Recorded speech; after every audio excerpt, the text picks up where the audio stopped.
El medium. No soy yo quien dice flor. Es la flor la que habla por mi boca y sale al mundo mojada de saliva. Como un recién nacido empapado de sangre, se agita en el desprendimiento hacia el mundo. No soy yo quien te llama. Eres tú la que dentro de mí gritas tu nombre con desesperación. No soy yo el creador de mis delirios. Son los delirios los que me inventan y me transforman en toro y rocío. Jóvenes universitario Sí. a ese lugar. Ahí fue como el comienzo de mi tío de... Yo creo, ahí ya tiene que haber estado en las universidades para poder invitar a esa gente que fuera a su casa a bailar, porque ahí yo ya iba a bailar con él. Perfecto. Cuando tú dices bailar en el sentido de hacer como sesiones, ¿no? Experimentar Sí, empezar, sesiones. sí, claro, claro. Hacíamos ya, caminábamos de a uno, de a dos, todas esas cosas ya se hacían. Ya se hacía. Eso me gustaría que me contara un poquito. ¿Qué tipo de ejercicio tú recuerdas en esta época que podemos decir que se han mantenido en el tiempo? Por después, o ejemplo, sea, caminata. habían, claro, las caminatas, solo que después pusieron más caminata, caminata sensual, caminata Sí, fluida, caminata bla, pero las pero caminatas ya estaban de base. ya estaba, sí. La Los, ronda estaba de base, siempre, siempre fue el círculo, siempre fue el siempre círculo, fue el círculo. siempre, siempre, siempre. Sí, Las caminatas, los encuentros, la fluidez, sí, los inventarios, sí, todas esas cosas eran, siempre, son las mismas, sí son las sí, mismas. sí. Tan Entonces, solo que desde después esta época hicieron, podemos decir que existían este ejercicio, lo que sí, hoy conocemos dentro de sí, la sí, estructura de los sí, ejercicios de biodanza. sí, lo más básico estaba todo. Estaba Sí. todo. Perfecto. Después mi tío fue como haciendo un puente entre un ejercicio y otro, ponía otro, que para enlazar, ¿me entiendes? Porque antes Sí, era como más abrupto, sí, ¿ya? Y sí, después ya se convirtió como más en una canción, porque fue enlazando un ejercicio con otro para llegar al otro, ¿entiendes? sí. Aprendió ese fórmula él. Nosotros en Biodanza decimos que comenzó en el año 1965, por poner una fecha, pero claramente fue en la época de los hippies. A ver, los hippies tuvieron una influencia extraordinaria sobre él. Yo no lo viví esto, pero me lo cuenta Verónica, me lo contaba él. Y que fue toda esa historia en la última época de Allende, ¿viste? Y donde al mismo tiempo de pedagogo, psicólogo, estaba la dimensión artística, que también es fundamental en Rolando como artista, ¿no? Era maestro, artista, terapeuta. Y luego, bueno, cuando el gran salto, paradójicamente, que son las crisis que dan oportunidades, fue cuando lo echaron de la universidad por los militares y lo invitaron a Argentina a Congreso de Musicoterapia, ¿no? Y que fue en el 74. Y ahí, después se vino en el 75, bueno, más o menos detalles que lo acompañaron ahí Leonardo, lo acompañó Rolo, después vino Verónica. Y ahí es lo interesante, o sea, que esto no lo saben muchas personas.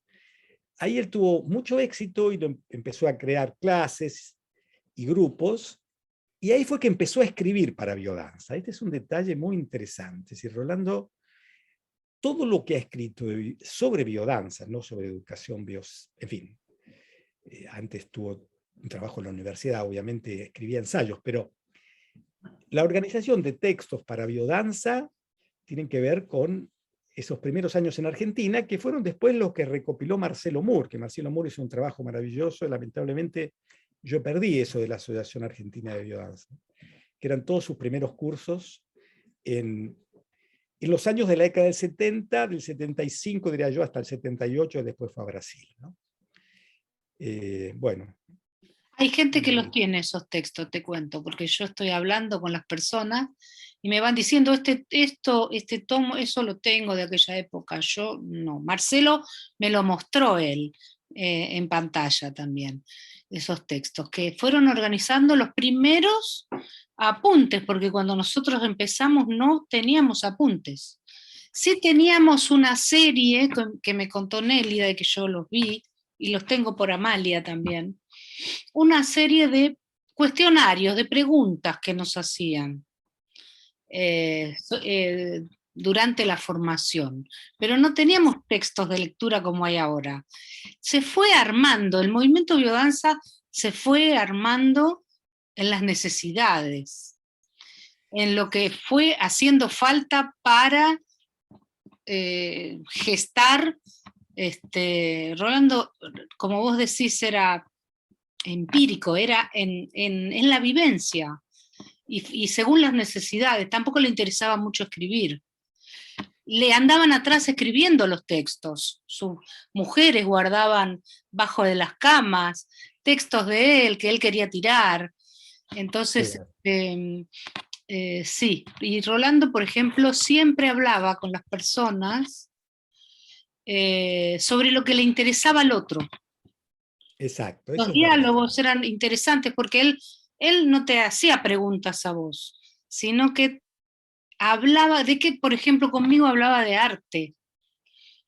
Cuando me veía, solo hablábamos de arte, no hablábamos de biodanza. ¿Entendés? Porque, ¿qué te interesa? ¿Y qué estás haciendo? ¿Y estás pintando? Y yo le decía, Rolando, estoy trabajando de biodanza y estoy ocupada todo el tiempo en eso, no consigo llegar ni a pintar. Entonces sí, él seguía hablando, viste, conmigo, de lo que a mí me interesaba. En la química aparece Ilya Prigogine con el tema de la imprevisibilidad y de la no linealidad, ¿no? Con lo que rompe ese tema causa-efecto, y la cosa aparece circular. La teoría del caos con su magia y su misterio, que abre el vínculo de la química con la alquimia. Sigue en la física Friedrich Capra, que lo que hace es unir Oriente y Occidente, es decir, la física atómica con la mística oriental. Bueno, imaginen, Humberto Maturana, Varela, hablando de la autopoiesis, que se acerca al concepto del uróboro, la serpiente que se alimenta de su propia cola, de la alquimia. Sigue todo eso con el advenimiento de la transdisciplinariedad, que los popes son Edgar Morin y Paulo Freire. Lo transdisciplinar significa que yo no solo me quedo en mi campo de acción, por ejemplo, la química o la biología, sino que puedo hablar de sociología, con derecho. Entonces los saberes se entrecruzan, no se dejan de estar compartimentalizados y se cruzan todos. Y eso era Rolando Toro. Una mezcla de cosas que vos... Claro, que a mí me costaba entenderlo porque yo venía del mundo del análisis. Yo miraba mucho el árbol y profundizaba ahí. Y él miraba el bosque. Y se iba de ahí para adentro. Yo quería entrar adentro mío y él quería salir hacia lo social. Entonces en tantas conferencias hemos charlado tanto de eso. Bueno, mi decisión de hacer biodanza vino desde lo intelectual. La persona que escribe el prólogo del libro de Rolando Toro, que se llama Biodanza, es un suizo, Alain Antil. Esa persona viene a la Argentina enamorada de una amiga mía, mi amiga lo deja, como siempre, y él termina en mi casa, en Solís, que yo vivía solo, y una noche, ¿no? Él estaba de un licenciado en filosofía, dijimos, bueno, diálogo, ciencia y filosofía. Yo preparo papa frita y vino blanco, y pasamos toda la noche hablando sobre la vida. Cuando salió el sol, no teníamos ninguna conclusión. Y dijimos, quizá sea a través del cuerpo, quizá no sea a través del intelecto, y ahí entramos. Nos mandamos a hacer biodanza y seguimos. Bueno, sí. Entonces, ahí ya empezaste en un grupo regular, ahí nos conocimos en un grupo regular, vos y yo, y después decidiste hacer la escuela de formación. También los dos hicimos juntos la escuela de formación. Sí. Y bueno, ahí durante la escuela tuya de formación, ¿él vino alguna vez a la Argentina o no te acordás de nada de eso? Yo no tengo mucha memoria de eso, realmente. Sí, él venía, pero yo lo veía mucho cuando él venía para ver a mi hermano y a su hija, Verónica. Entonces me lo encontraba por ahí en una Navidad, o me lo encontraba en Solís, que venía de visita, y ahí hablábamos de cualquier cosa, no era biodanza, porque yo no sabía de biodanza, recién estaba comenzando, ¿no? Y él me insistía, tenés que hacer, tenés que hacer. Y decime, ¿te acordás ya haciendo biodanza, una vez que le acercaste el libro de Prigogine? ¿Cómo fue esa anécdota?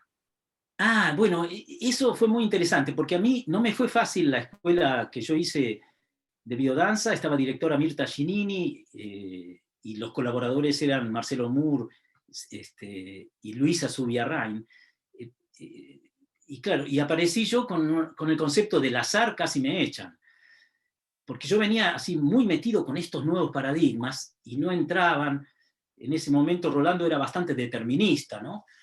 Era el modelo teórico, se parte de un código genético, de la genética humana, y ese es el nacimiento de la identidad. Era muy determinista, ¿no? Era una cruz y que iba hacia la identidad.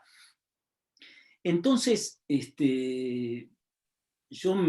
fue una anécdota interesante, porque me divorcio, y cuando me divorcio pensé que el amor se había muerto y que se había acabado para mí, y salí a caminar y terminé en una biblioteca, el Fausto, que yo era en la Avenida Corrientes, yo era muy habitué de ahí, y dije, evidentemente me equivoqué, leí los libros equivocados. Entonces me quedé pensando desde la calle, mirando la librería, y dije, bueno, le tengo que dar la oportunidad que me elija un libro, porque yo los elegí mal. Y entonces hice una locura. Decidí cerrar los ojos cuando había poca gente y avanzar hacia los lugares donde guardaban los últimos libros, que era el fondo de todo. Así que imaginen una persona entrando con los ojos cerrados, tiré todos los libros, y al final llegué al lugar donde quería llegar, pero tirando libros, me caí en el piso con un libro en la mano, y la mayoría de los empleados queriendo echarme. Les pedí un segundito para ver qué libro era. Ese libro, miren la paradoja, se llama Proceso al azar. Y fue una charla que hizo Salvador Dalí en su casa, la última que hizo, que se publicó, y fueron científicos deterministas e indeterministas que hacían un diálogo, ¿no? Entonces, yo me acuerdo que a Rolando le pregunté una vez en su pieza, ¿no? Le golpeé la pieza en un hotel, en un encuentro, y le dije, bueno, una sola pregunta, por sí o por no. ¿Sos determinista o indeterminista? Y él me contestó, mira, cuando leo los deterministas soy determinista, y cuando leo los indeterministas soy indeterminista. A mí me convencen todos. ¡Wow! Entonces yo me di media vuelta para irme, porque no era una respuesta que me... Y antes de que cierre la puerta me dijo, Jorge, yo soy un ser contradictorio. Y eso fue muy bueno para mí, porque dije, momentito, entonces no hay una cosa ni la otra. Bueno, ese libro, que tenía que ver con el azar, que él no era muy partidario en esa época, él hablaba mucho de teleonomía, del destino que atrae, y nada que ver que uno podía tener buena suerte o mala suerte, decía yo, a pesar de todo lo que haga. Entonces, en un Minotauro nos estábamos cambiando juntos, y le digo, tenés que leer este libro y conocer esta persona que se llama Ilya Prigogine, un premio Nobel de origen ruso, nacionalizado belga. Y eso le encantó, y le encantó tanto que al final, como él es el Pope del tema del caos, y yo hice mi primer desafío desafiando el caos en ese proyecto Minotauro, él lo colocó en el modelo teórico. Así que el modelo teórico, con la incorporación de las estructuras disipativas, el umbral disipativo y la teoría del caos, la entrada de un científico en la biodanza, ¿entendés?, que desplazó un poco a los sociólogos, fue muy fuerte, y Y yo creo que fue lo que cambió el modelo teórico de ser antropocéntrico a biocéntrico, ¿no? Porque a ese momento teníamos un discurso biocéntrico, pero un modelo que era una cruz. Entonces fue muy bueno, me estoy extendiendo demasiado quizá en las palabras. No, está muy bien, queremos saber de todas esas historias, porque tienen que ver con el desarrollo de la biodanza, y ese libro, y que vos hayas hablado tanto con Rolando, cambiaron el modelo teórico para todos nosotros. Primero teníamos un modelo teórico pequeñito, desarrollado, pero él casi te diría que duplicó ese modelo teórico y le dio una gran importancia a la palabra caos, como Sí, eso lo que fue, gesta, lo que gesta. A ver, contame un poquito más. eso fue en el año 1990 que cambió. Empezaron a aparecer los círculos. Dejó de la cruz, que en el fondo era, un hombre, era un modelo de un hombre. Y nosotros en biodanza somos un grupo, entonces es muy difícil hablar de uno, porque la identidad es relacional. Entonces necesitábamos un grupo. Y aparecieron las curvas, hasta que terminó en el último modelo teórico. Fíjense, por un tema de azar, porque yo entré en una librería y me apareció ese libro. Fue por azar que de golpe aparece una modificación, ¿no? Un modelo muy abierto. El caos es un paradigma, bueno, humilde, es la posibilidad de lucha contra esta enfermedad que tenemos mundial, que es el egocentrismo. La única posibilidad es entrarle con una ciencia que abra el misterio de la vida. Y Sí. eso abre el modelo teórico ese, sí. Yo me acuerdo que me preguntó, cuando lo sacó por primera vez, él me preguntó qué veía yo. Y yo le dije, yo veo una clave de sol. Eso quiere decir que hay armonía en este último modelo teórico. Y él se quedó muy contento con eso.